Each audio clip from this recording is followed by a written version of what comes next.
ini saya ingin unboxing ini ya, perahu Beachway.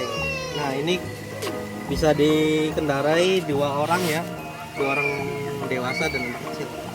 Ini harganya dari 180 sampai 200 ke atas. Nah ini kita buka ya.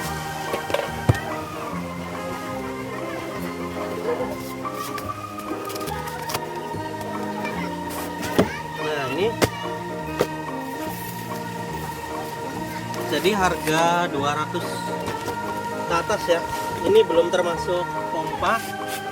Kalau saya sarankan pompanya pakai ini ya. Jadi ini pakai listrik, jadi cepet nanti pompanya. Nah ini ada buat nambalnya kalau bolong. Nah ntar kita coba langsung pompa aja ya. Hah? Nah ini tinggal di sini aja ya.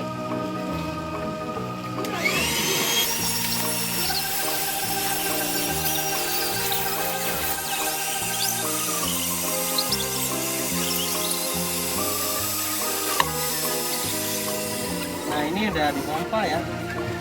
Nah ini untuk dayungnya. Kalau dayungnya belinya sekitar 80 sampai 100 ke atas. Jadi ini tinggal dipasang aja kalau dayungnya. Nah, tinggal dicoba aja. Oke.